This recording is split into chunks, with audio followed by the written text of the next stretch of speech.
Welcome back to St James's Pod. This episode's a look ahead to the Man United game, which is a huge game at St James's Park. I'm joined by the rest of the lads. We'll get their opinions in just a second. After you hit the like button, you follow the podcast, and you hear this little word from our sponsors.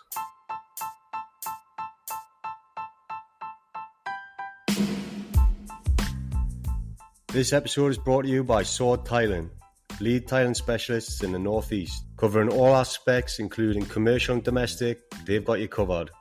So head to sword_tiling on Instagram and tell them St James's Pod sent you. Right then, lads, first in, we need to talk about the most important thing this week, and that is Tommy Pickles. Have you played pickleball this week? Yeah, man. No, to be honest, that pickleball got cancelled, so it's squash instead tomorrow. But yeah. Oh, you're on the squash hype now, are you? Me and Big Fella play squash, like. Why not? Like, I've never actually played squash before, so I'm good luck, intrigued. mate. I'll probably be dead after it, but yeah. If you're playing pickleball, it gives you a bit of a leg up on the squash, like. Wait, the racket's going to be half the size and the ball's going to be like half the size, so maybe not. And it doesn't bounce. True.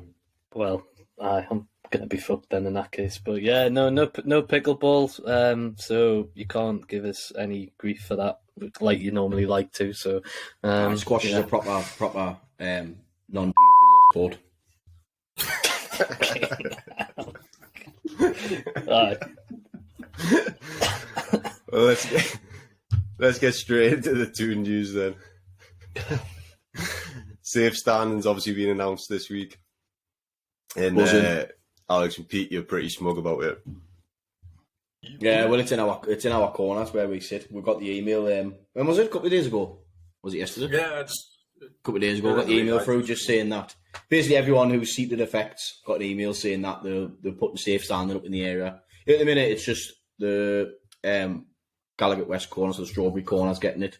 It's about 5 rows down, is it, doors from the back? Something like that. They said basically like, I think it's 3 blocks in the corner. It's going to be like sort of like part way down, and then one of the sections at the front as well, like right next to the pitch. So it's 1,800 seats. It's going to be safe standing in the home end, and then I think quite a bit of the away end in the Leazers. Yeah. It's also going to be safe standing because obviously generally away fans will stand the full game anyways, so it just makes sense. There's already some in the Leazers stand, isn't there? In the away bit, it's like the balcony in front of the Leazers, balcony in front of the away fans. That's all got. That was the trial. I think it got put up last summer, so that was the little trial bit. It's obviously came back successful, so I mean it's needed. We've been crying out for it there for ages. Obviously, everyone stands up there. I think there is other places, mainly in the Gallagher, where people stand up. Top of the Gallagher. Everyone stands up round us anyway, and it's definitely needed because it'll stop we're going arse over tit 4 rows down when we score every fucking time. So what happens to those that like can't? Well, yeah, exactly. Who may have to sit down for? Well, the seats are still there. They've still got the seats on. The seats are still there. It's just a bar in front. It's a bar attached to them, but people that are going to stand in front of them, you mean? Yeah, no, I get that. Yeah, it's just the people that maybe have to sit, but then they're used blocked because everybody else is standing around them. Which, I think part of the email, it said that you had to fill in this form thing to say that you don't, and I think you're getting the option to move. It's gonna ruffle some feathers because not everyone wants it, but it didn't come back like 80% of people wanted safe standing. Yeah, something like that, a high number. Yeah, so it said they had a general sort of survey of like people in the whole stadium or season ticket holders, whatever, saying like, would you be in favour? And then the Strawberry corner was specifically asked, would you be in favour of being in your area? I think all sections might have been asked. The Strawberry corner was, I think, over 80% of people said yes. So they basically said on that email, if you're happy with it, don't reply. We're going to assume that like you're happy with it. If you want to get moved, fill in this form, explain. Well, I guess you don't need to explain, but you can ask to get moved to somewhere else. But like I've seen a few people on Twitter like asking a few questions about it because someone was saying like, "Oh, is it increasing the capacity?" And then it's like, "No, what's the point?" because if there's I'm not adding more seats, then what's the point in adding it? And it is what it says on the tin. It's safe standing. Like the amount of times, like as Pete said, we go flying over the seats in front when we score. Like it'll just become much more safe for people who are standing. It's become safer because all we'll do now is crack our heads off the bar in front of her. Flips over the top. Yeah, fucking knock your teeth out in that. I think it's good news, and it's nice to have that in our area, so we can obviously give first-hand experience of how it is from start next season. I'm buzzing for it. It's good. I took the words out of my mouth. I was definitely going to say more people are being inclined to stand because you can lean on the bar in front of you. So I do think it'll happen. I've seen on Twitter as well in the comments, people are asking if they can move to that area because there will be people moving away. So that will give the option for other people to move into that area, which again will improve the atmosphere. I definitely think the Gallagher should be next. I think if you put it in the Gallagher, people will stand, especially behind the goal. But it would be good to have one. Exactly, it would be good to have one stand. But then again, it'll only be up to the middle tier in the Gallagher if it was, because if they're on about extending the Gallagher, they're not going to have the full thing. It'll be like Dortmund, won't it? Where there's no seats, the yellow wall. Where there's no seats in that, is it? It's just terraced. Moving on to international duty, people have come back pretty much in good health, apart from possibly Botman's had a bit of food poisoning, but he's training, isn't he? So expect them to be in contention to start still, yeah? Yeah, he's back in training. I think it was just a few days with a stomach bug. There was a few of them went home Monday. I know there was Cody Gapco went as well. There's over 5 of them that got sent home. Yeah, I think they were blaming the hotel kitchen or something like that. Which is a bit shit. Probably. Hopefully, yeah.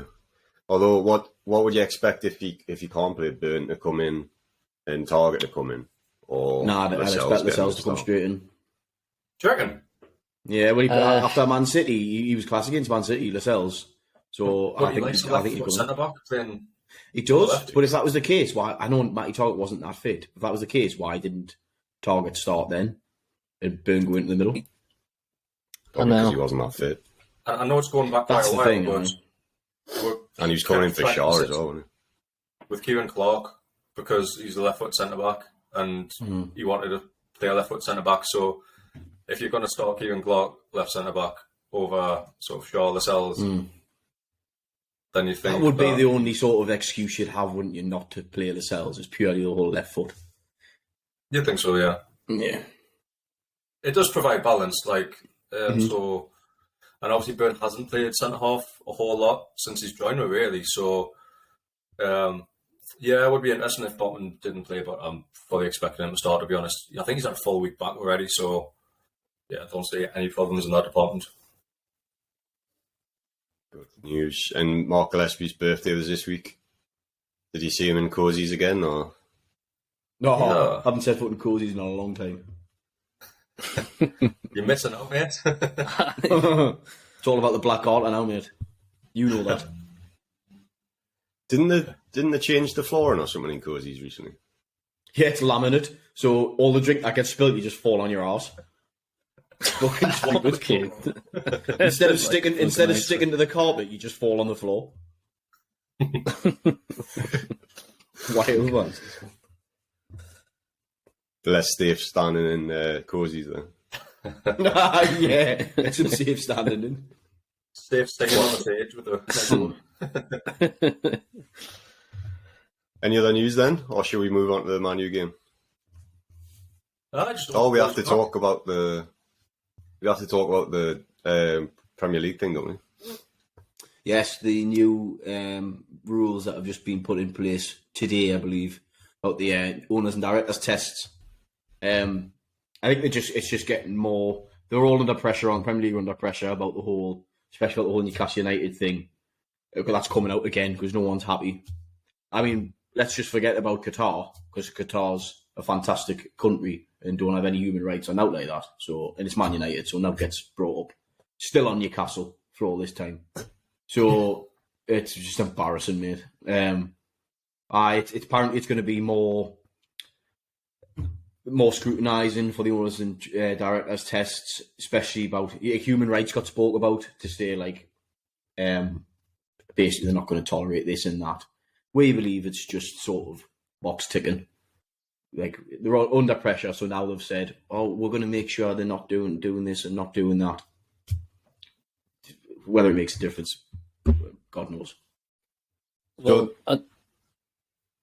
Go on, I was going to say that Richard Masters had got pulled into an electoral committee as well to talk about sort of the wider football and like landscape and also like predominantly about our takeover as well. And he had like a couple of politicians. I'm sure there was a Labour one from Mackham Land that were grilling him on like why our takeover was allowed to go through, and if there's going to be any retrospective action that they were going to take if they found reason to have some issue with it. And like Masters, to be fair, Mr. No comment, isn't he? So he pretty much battered away most of what they were saying, but he was getting a proper grilling from politicians. So this latest news which is coming out probably is again just there as, like you say, another safety net for the Premier League to be like,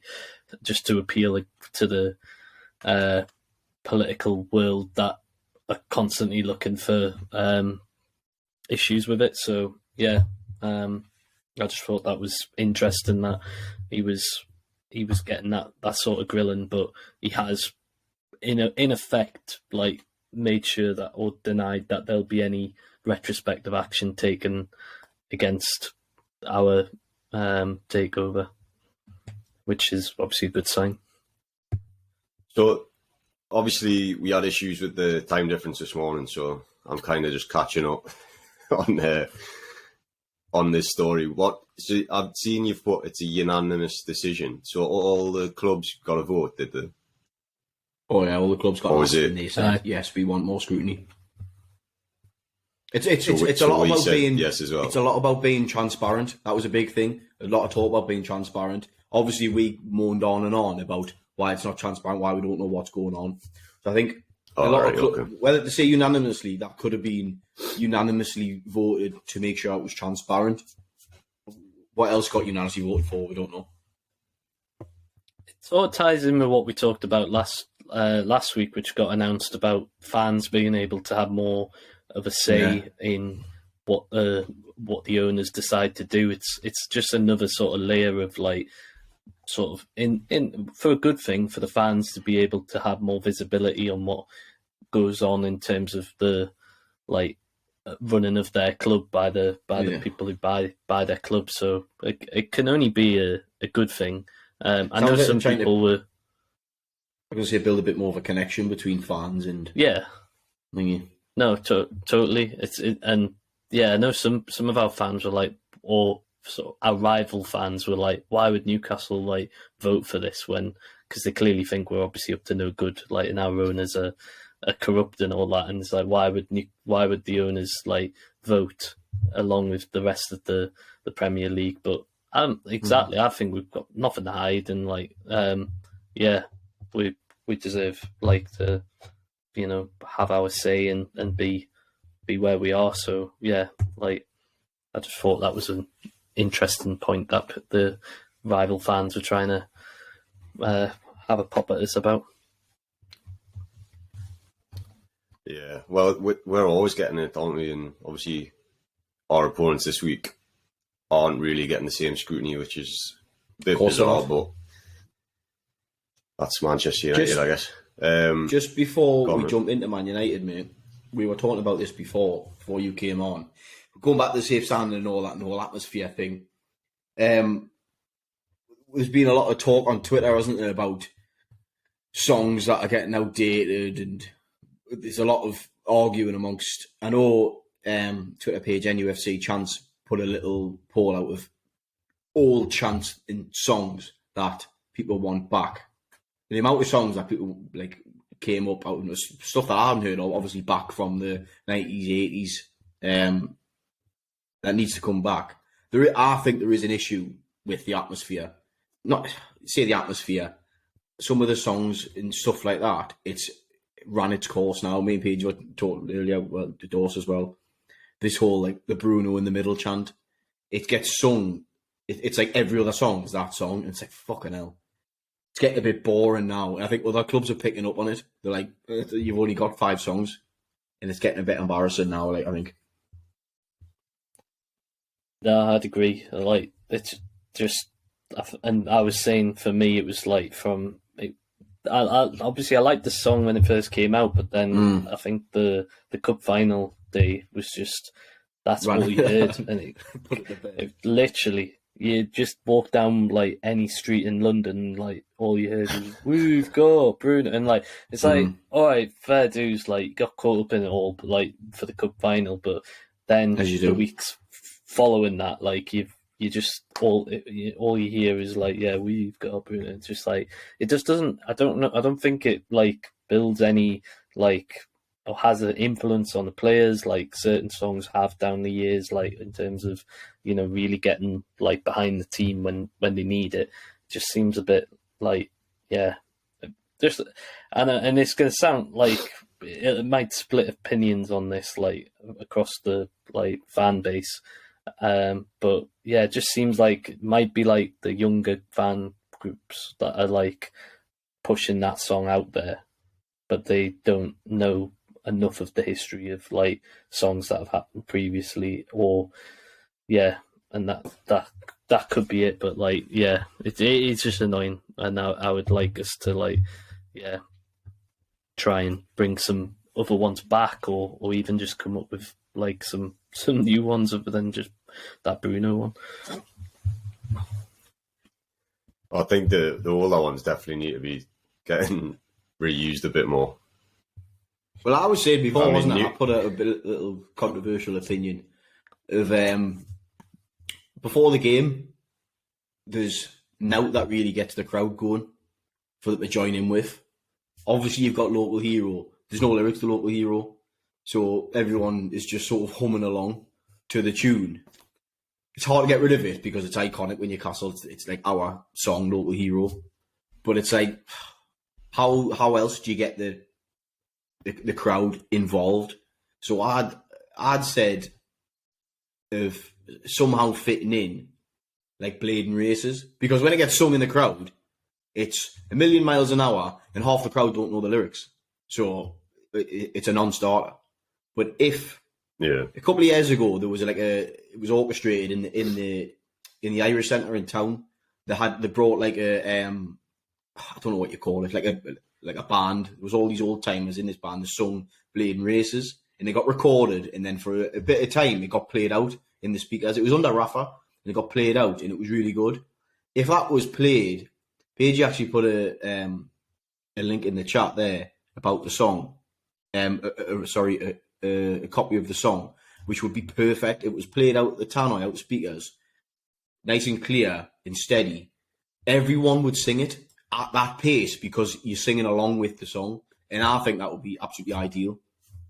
Fair enough, have Local Hero on first, then have Blading Races on, just like City have Blue Moon, Liverpool have You'll Never Walk Alone. Just something to get the like. Imagine that. Imagine singing that with scarves in the end, stuff like that. It would be like how Man You've got that song about Shira as well.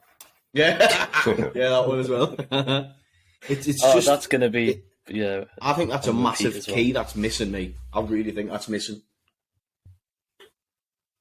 But it's a good point. Like, I wonder if we can try and get in touch with the club about it. A lot of movement. Yeah. War songs. War songs. War monks. Fucking hell. War monks. But it was just a little thought that we had, because something needs to be changed. It's starting to become a bit of our atmosphere is starting to become a bit of a myth. Away days, fair enough, but home. No, we spoke about it enough. It's surprising, to be honest, but I guess it's because we're like obviously doing better. You'd think that It's just Michelle would get better, it's the same stuff, mate. It's repeated all the time. So I think people are getting a bit bored of the repetitiveness. It's the same 5 songs that get sung all the time. It's like fucking hell. Do you ever hear like people starting up a different one and it just like goes? Oh far? yeah, you do, and there might be a small section around them that start join in, but half of the fans don't know the words or whatever, so they just join in. At least one time every game where Pete tries to start a song and it just fucking doesn't go anywhere. Try my best. But it doesn't happen. It's the same answer every time. He's like, "Yep, cheers." Yeah, I'll sing it, and then I'm like, "All right, sound, no bother." I'll sit back down. Brutal. But it's obviously better when everyone's full of drink because then people join in. But these fucking Sunday games aren't helping that. No, they're not. Oh, that's true. What time's kick off this week? 4:30. Mm-hmm. 4:30. Right, we'll have to work out what time that is here now. Your clocks go back on Sunday, so it should be alright for you. Sunday Not night mine don't. or Queensland don't have what do you call it? Those Different. funny states. well, it would have been 3:30, mate. So whatever time it would have been 3:30 here. So we'll just put it for an hour earlier, mate, than usual. Anyways, I read. the match. So 3:30. It's not hard, mate. Is it? Before we dive into the Man U game, I just wanted to get your opinion on the meat roast situation. As obviously he's come out and apologised now because I was watching a bit of Talk Sport last night.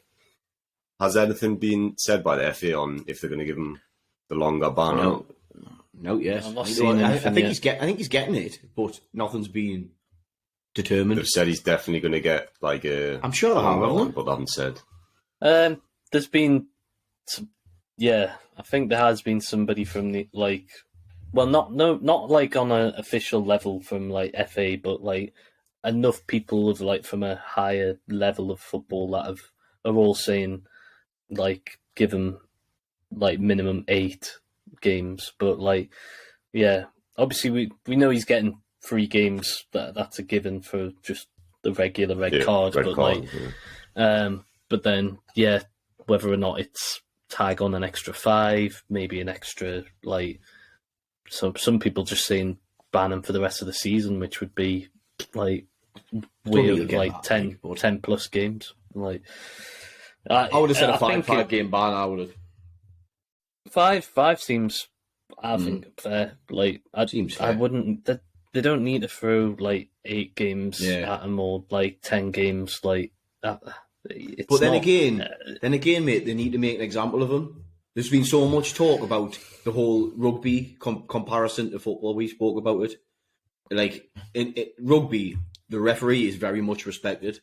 But then again, I don't think anyone was said anything was set to meat rule. But you know what the ref is saying to the players in rugby because he's mic'd up. God knows what they're saying to players in football. It could be winding them up a little bit. You never know. Wouldn't surprise us. Yeah. That's what we were kind of Like with a last proper week, little, weren't we? you know, like we know what little power trip Mike Dean used to have. So it could be saying anything to rile To be them. fair though, if it doesn't really matter what the ref's saying to them, does it? You still can't just stop pushing Yeah, them around. the respect's got to go both ways. If the ref's not respecting the player, the player's not going to respect the ref. When I was listening to Talksport yesterday, Stuart Pearce made a good comment because he was saying he's actually qualified ref as well. So they were talking about this, and then he was mentioning stuff like, do you know when they take like players taking a throw in and they just go like 10 yards up from where it actually went out? Yeah, that's a joke. He was saying like I always like get annoyed at the TV saying like, why is the linesman not telling them like don't go any further? And he was saying he was watching a game recently where the linesman actually told him like that's where you're at, no further, and the player just went another 10 yards and threw it. Yeah, and the linesman did now. The linesmen are irrelevant these days, mate. Yeah. Might as well just get put out of the job. It's in out. The reason I was thinking about that is because obviously can Bruno Fernandes get retrospective action because of him putting his hands on the linesman? He could Because have. if they're going back to Mitros and changing his suspension, that's like retrospective, isn't it? Like, I don't think it was the same at all. He it wasn't the touch him, same, but I think it's worth a warning and maybe to talking to. I don't think it's worth any bans or out like that, personally. He just sort of ushered him out the way a bit more than he should have. He didn't like square up with him out like that. You know what I mean? So, yeah. I don't know. Right, should we At the jump into same Man United time- anyway? No, yeah. Sorry, Paige, go on. Yeah, Go go for on, it. mate. Sorry. No. Talking about Man U around the refs are fucking horrendous. Yeah, yeah. they are. Surrounding the refs. So it does need stopped. Like, Absolute liberty. Anyone know Yeah. the ref for the game at the weekend? Who the ref is? Nah. this is the point where you stitch you up because you know that none of them knows the ref. I know. Wakes up an hour late and fucking drops his bombshell on me. To be fair, usually you'll get NUFC between what it is, but I haven't seen that in the last week. I mean, whatever ref it is, we're all going to be like, fuck's sake, man, he fucking hates Newcastle. He's fucking shit against us. No matter what the ref Stuart is. Atwell. Aye, fucking hates Newcastle, that could. Stuart Atwell. Oh, fuck's sake, man. He fucking hates Newcastle. Aye. Right, so Man U game then. Obviously, this is a huge game. It's a big game against Man U anyway. We've got the final. We want revenge for that. And then also, if we beat them, we go ahead of them, don't we? Because of goal difference. Like, we'll be on the same points. Go ahead on goal difference, so we'll be third place. So it's a huge game as well for the Champions League race.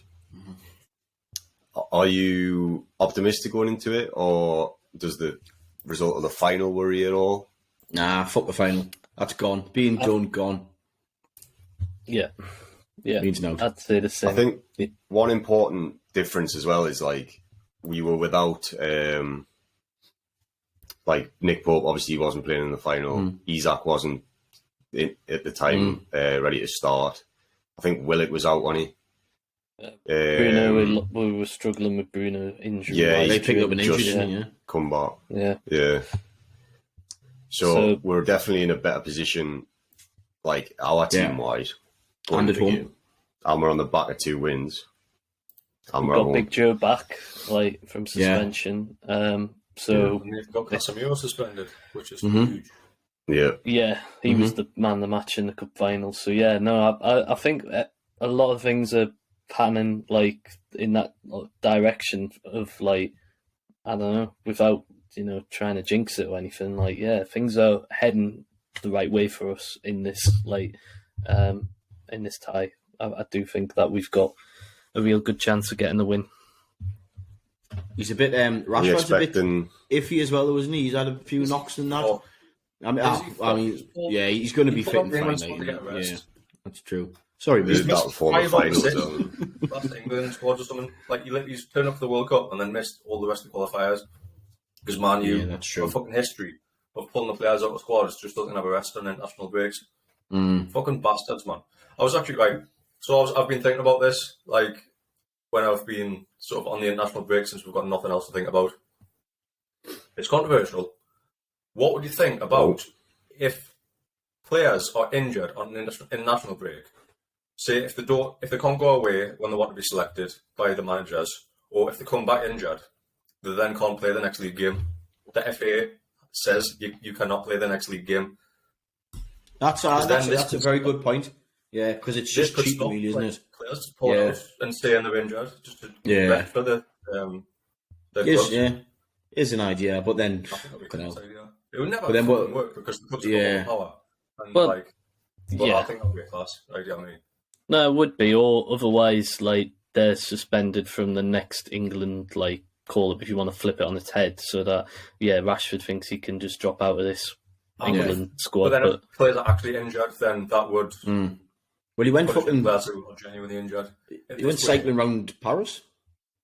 If players were genuinely injured and they missed the next squad because they were injured in the previous one, I don't think that's particularly fair. And also, it wouldn't be enforceable because, say, they get injured in national break before the World Cup. It doesn't mean they can't get called up to the World Cup when they're fit. I just don't think that would work.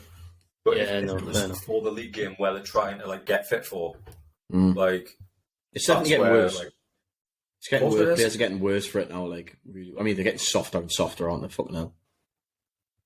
Well, some of the players would argue that they're playing too many games like in the course of like a year, which in some ways I think it has increased like the amount of like games year on year that they're being asked to play, and obviously the fact that COVID is like still like kind of catching up a little bit. Like the players are still catching up with that like period of having to like play out of the season sort of with that, and then also the World Cup happening World Cup like is the one for this year, right? in the middle of this year. It's probably only going to be until like probably after next season where I think like we're back to normal, like in terms of like a footballing calendar, like yeah. So The Champions League's getting expanded. The Club World Cup's getting expanded. well, Even more yeah. games. There will be more games, so you can see it both sides. You can see the arguments of like Rashford just needing to like just have a break, not necessarily have to, play but some qualifiers. I think the thing with that is to just say that. Don't pretend to be injured. Mm-hmm. That's the thing. Is like if you're like saying I'm not wanting to go on this international duty, then say that, and then the Yeah, but international manager has you're got the getting option fucking- to like. How much would they You're getting get back selected from for the your. first You're goal? getting selected for your country to play for your country. That's like the elite. And then they just piss Oh, about saying, yeah, I don't 100%. want to play for the country. It's like, well, that's an awful mentality. That like, I get you don't want to get injured. You want to focus on your club, but it's to play for your country. That's at the top level. You can't get any further. Oh no, I don't really want to. Like, I'm just going to say I'm ill. Fuck off, man. Fucking joke, man. Although I think Nick Pope did that, didn't he? Oh, aye, with his bad foot. Well, did he? Ah, but this is the thing. Did I he? don't know. Because I haven't seen him kicking any balls. Sorry, Nick, if you listen to this. What's annoying is because Rashford's been called out for going to Paris, saying he's injured, and then fucking about Paris with his missus, riding bikes and that. He's been spotted doing that, so it's like, fucking hell. Pope's actually injured. He's been taken to hospital with a respiratory infection. Has he actually? Pope Francis. Oh, fuck my life. Wow. The old switcheroo. In the Vatican. Jesus Christ. He's got Right. bronchitis. Back to the Man U game then. Swiftly. Do you think Joe Linton's coming straight back in? Nah. No. And if No, you think Linton. he'd be on bench? Big Willie. He'll have to be. I don't think he'll come in for the left-hand side, Mate. will he? Well, it's Set- been set a fucking Maxi. unreal, man. I don't Oh, think well, I'll I do suppose- Maxi. Well, because Maxi didn't play the last game, did he? Oh, he come off at half time. Sorry. Like, Anderson Oh, came that was on, it, so the right, question sorry, is yes, Anderson Maxi, came on. Anderson, or Joe Linton? I think I'm going with the same team. What, Maxi starting? Yeah. Well, it depends on his fitness, illness, whatever. Gordon's back. Well, apparently. Wait. I don't Is know. everyone but So- Miggy? I maybe Yeah, this is a Barmiggy. long one, innit? I don't know really what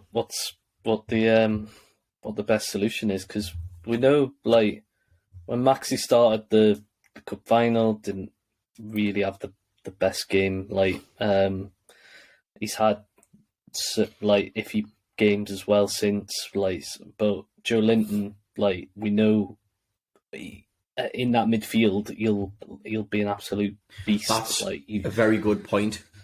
Does Joe Linton come into the midfield for the muscle and for the battles? But without Casemiro, who they're going to play? Like, well, McFred. McTominay, Fred? yeah, and Fred. Or even that Sabitzer might get a nod. But in terms of McTominay's coming in fresh off the back of like 4 goals over the international break, so we need players like that coming in such good form. We need somebody on him to prevent him carrying that form on. So I would want Joe Linton to be that guy to to be on him. But yeah, you're right though. Like, because it's not often that Eddie will just throw somebody straight back in like that. So yeah, yeah. So that's a bit of a selection dilemma. I think that's the main issue this week, isn't it? Because Murphy's probably going to keep his place. Isak's going to keep his place. Back four stay the same if they're all fit. Obviously, Nick Pope will come in if he's still fit. So I think that's the main one, is Joe Linton. Gordon won't come straight in. I'm buzzing to see what Isak will do against these. Yeah. From the start as well. Like, yeah, from the start. He'll get 90 minutes under his belt as well. Oh, definitely. Yeah. He played 90 against... Yeah, he did. But that was like... It was sort of like... it wasn't expected, was it? I don't think he was meant to be honest. It didn't look planned. I don't think it was planned, yeah. But he lasted. He came out after and said he feels great, blah, blah, blah. So there's nothing stopping him now. I think he's played the majority of minutes in both of Sweden's internationals as well. Has he? Yeah, he started both on it. I think he got subbed in both games, but he lasted, I think, more than 70 minutes in both. Yeah, he said in his press conferences after he feels great, feels fit, no issues whatsoever. He's in great form at the minute, so we need him. Like, especially, we actually need Murphy to putting them balls in the box as well. Didn't think I'd be saying that we need Murphy. Like, playing it all season, mate. It's all right. Yeah, you have. Yeah, obviously Isak, like talking on about him, he's obviously been nominated for Player of the Month. For is it March Player of the Month or Feb? I can't remember which one, but he's definitely been. It's got to be March. Yeah, he's been Feb that one. Yeah. So no, deserved. Interesting if nominated. Be interesting if Eddie Howe has a few words in McTominay's here, seeing as all the talks about McTominay at the minute. Like we're fancying him a bit. So that'll be interesting. Be interesting to see how he plays as well. You never see how much is like Twitter talk and how much like. But you don't know. To it, like, I've only sort of thought today that there's a bit of truth in it, purely because we all know how Fabrizio Romano was quite reliable, and he said it on his Football Outsider podcast he does. He said it on there that we're looking for a winger and a central midfielder, and we're very interested in Scott McTominay. I like him. He's getting slated left, right, and centre off Toon fans. He definitely 100% improves our squad. I don't think he's going to start every game at all, but he could start every game. He's probably, we were talking about it before, he's probably a bit better than Longstaff. He's got a lot more important experience than Longstaff.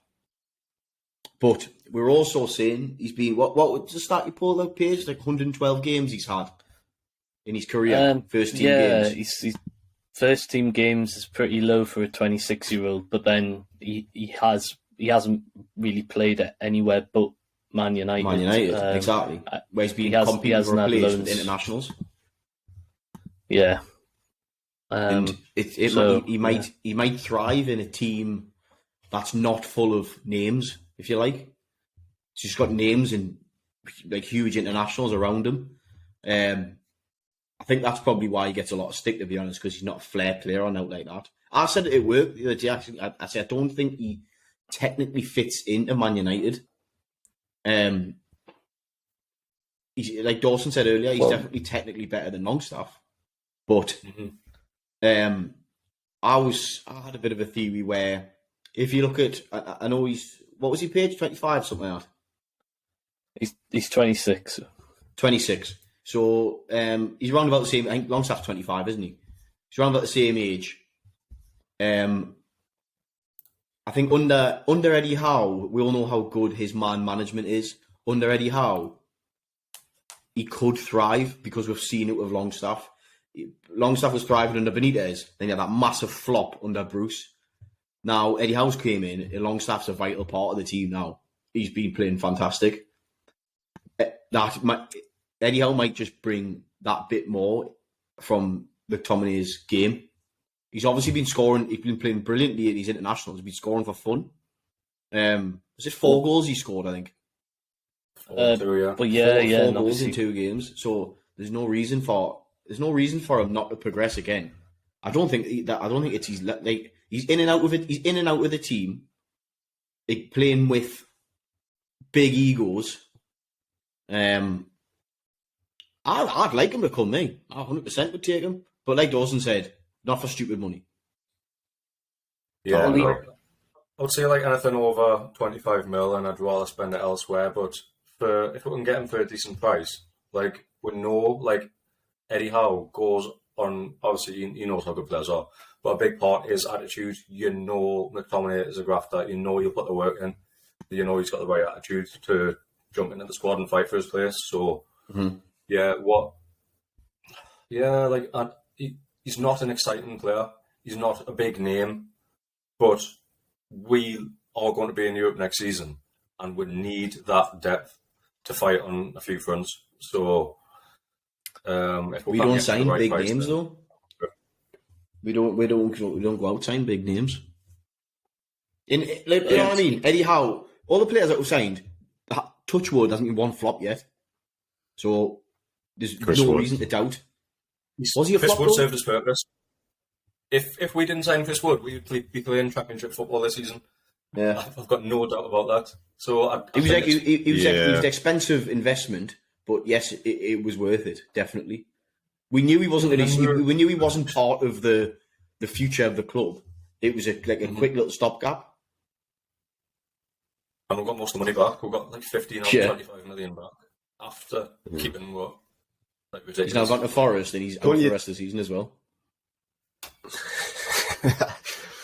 Don't you think, in terms of McTominay, though, don't you think we need a proper CDM rather than... Well, no, that was just about to make that point. So looking at his stats, he has played CDM for most of his games for Man United, and where he has played as a central midfielder, he's only been like sparingly over the last few seasons. But I think Ten Hag's kind of,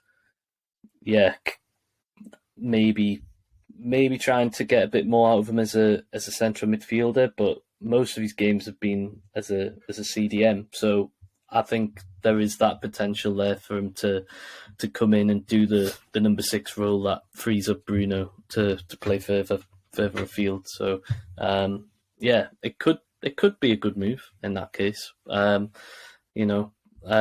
He's not obviously a prolific midfield goal scorer or one who lays on that many goals either, but he's obviously proven in the last few weeks that he can chip in with the odd few goals. So maybe one to consider.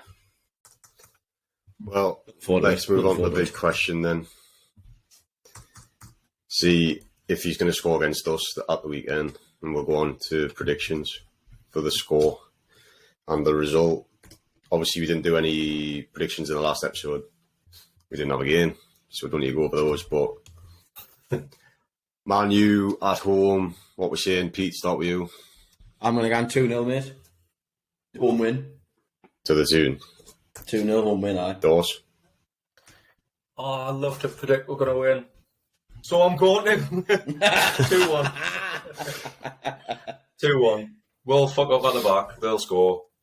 Probably Veghorst or some straight. But you know what? I'm confident. Let's get the fucking payback. Let's go. Don't let it down, Paige. I'm going to say 1-0 to the tune. I think it's going to be a tighter game than obviously you guys are expecting, but I think we'll get the win, but it'll only be by 1. I'm going to say 2-1 as well. I think we'll go behind. We'll go behind early, and then we'll bring it back and get a last-minute winner again. Oh, and it'll be absolute scenes. Be scenes. It wasn't for me. I can't wait to get back to the ground. I feel I've been away for ages. I feel like it's been fucking ages since I've been there. Paige, you didn't go to the last one, did you? No. It's been a while. I think last one I was at was the cup semi-final. Right. So Right. it's going back a while for me. But then we've got 3 away games in a row after this, so it's like we come back and West then Ham and Everton in a week, haven't we? got a long Brentford. It is West Ham, Brentford, Brentford, Villa. and that's right. Yeah. And so we've got a long wait again to get back to St James till after that. So we've got to make it count. Yeah, all right, definitely, got to be up for it. Did you see this stuff with Spurs as well? Another, like, one of the high up guys has been told he can't work or something, like due to some sort of court case or something. That's one of the sporting directors who was previously involved with Juventus, and then because they're going through a lot of this talk of match fixing again, that he's now suspended, like, globally or something from football and activities. Which I mean, Spurs are in a right mess. Like, so I mean, it throws them their Champions League for us. Exactly, it throws their Champions League hopes way out, and I think, if I'm being honest, it's 2 places will come down to one of us, Liverpool, or Man United. So I think that's the. What, you don't think Spurs have even got a chance at top 4? I don't think so now. I can see them, like, dropping way down into free fall. 6. A little bit of free fall. Like, I know some people say they've got rid of Conte, so, like, got rid of a person who clearly didn't want to be there. So they'll have a bit more of a bounce up, like, now that he's gone. I don't think that's the case. I just think they're a club in absolute turmoil, and it's a shit show, like that club. It's an absolute shit show. They honestly got all the best players that they could possibly have. Imagine we had a squad of Kane, Son, all these great names, and they can't do fuck all. Like, it's so disjointed. It is. I do believe the whole Kane situation of Kane staying depends on the manager. I think if Nagelsmann comes in, Kane stays. I think if it's another fucking Mourinho, Conte kind of thing, I think he goes. Nagelsmann, I'm saying because it's a bit of an exciting prospect, young manager, new football, attacking football. It don't know. It worked. Could be Kane give it one project move, isn't it? Yeah. Oh yeah, definitely. It worked. Well, that's what they need. Yeah. Well, they can't just throw, like, an experienced name at it and hope that they settle the ship, because it's obviously not proven itself. But no, Nagelsmann's a good shout, because Pochettino, when he came in, he was a young manager. Obviously, like, he was the one who really got Kane firing. So Nagelsmann comes in, could do likewise. But I just think they're a poison chalice. Like, even Nagelsmann will struggle in some respects. Well, this is it. He's gonna be taking. Look, it's obviously going to be at the end of the season, isn't it? When he comes in, if he does come in. But he's going to be want, because Conte was on a wedge, getting paid an absolute fortune. Nagelsmann's going to want assurances. Obviously, with Daniel Levy there, fuck knows what happens. So he could be looking in thinking, he's a good manager. He's managed fucking Bayern Munich. So it's like, well, does he hold out for something a bit? I don't know. I don't want to say a bigger job, because Tottenham's obviously a big job, but it's what comes with that job. It's almost like the risk that managers took coming to us. Could say it's a risk that Rafa Benitez took coming to us. It's a fucking shit show. He's a big name. It's a shit show. I don't think it's that bad, is it? Well, no, it's not that bad. The starting fourth. No, players, in the terms of the players they've got, the facilities they've got, they should be up there every season, but it just doesn't work. The fans are disjointed from the club. The players don't play together. I think there is a lot of similarities in the way that Rafa came into it. It was a shit show. You know what was going to happen, how the spending was, and all this kind of carry on. I do think it's similar. No, I think it's a fair comparison. I think where you're coming from, Sam, is like, yeah, where we were in terms of league position and everything else, like at the time, is nothing in comparison to Spurs are now. But the Spurs fans and everybody, they expect like to be winning trophies. And to be honest, with that squad, if I was a Spurs fan, do they expect that though? Fucking right, they trophy in like. They do. That's why they do. Because they've been in the Champions League finals. They're expecting to win even just a domestic league cup, whatever. Just something. Yeah. That's what they got knocked out. To be honest, I would expect that if I was a Spurs fan, I would expect a trophy with their squad. The players. Yeah. They've got fucking Harry Kane up front. Like, I'd be fuming if I hadn't won a trophy like them. I'd have expected a trophy by now. The fact that they've been knocked out this year's FA Cup to Sheffield United and like they had a poor showing in the League Cup. Obviously, Europe it's been a bit of a mixed bag for them. But like, yeah, you could take a look at Son's. I know Son's been injured, but he's a shadow of the player he was last season. Yeah, Son and Kane were absolutely smashing it up. Now. Well, Son's top scorer last season. Well, it's a shadow of the pair of them. Well, he came out weirdly apologising to Conte, like, for him getting sacked. And I'm like, it just seemed odd. Like, why? Like, why are you apologising? Like, I mean, fair enough. Like, all right, you've taken a little bit of ownership for the fact that you've gone from being top scorer one season to hardly bagging this year. I think he's only got 6 league goals or something. But like, yeah, it just seems strange. Like why? Like, is that? Son's always seemed quite an honest player, to be fair. So is he thinking like he could be sitting there thinking, "Fucking hell, us as players, we're a cracking bunch of players, and we aren't putting the performances in." Conte's a proven winner. Do you know what I mean? It can't be that bad to not get this team winning games.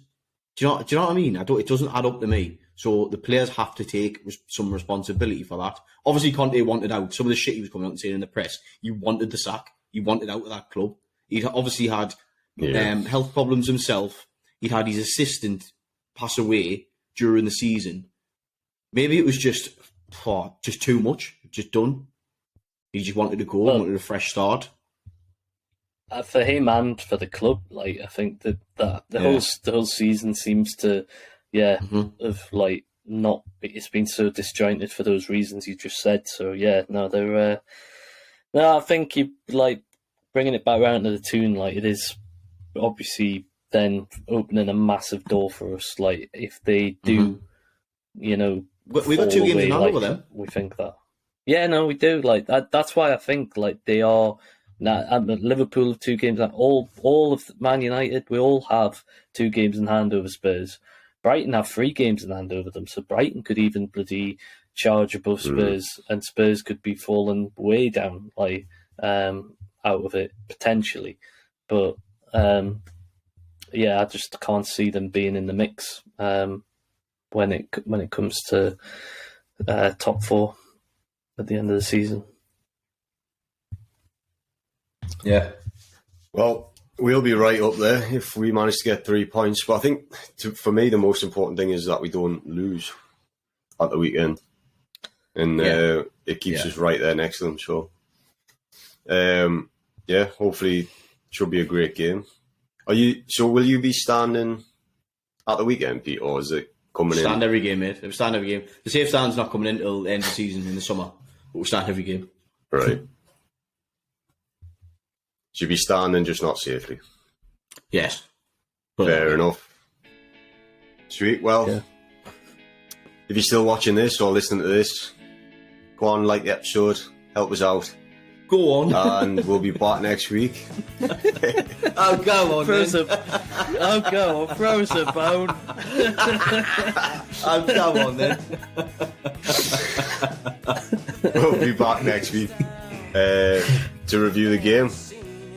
And we'll check if any of our predictions were correct, and we'll see how injured Pete gets when he's standing unsafely. All right. And Isak bags the winner and I go launched. See you next time.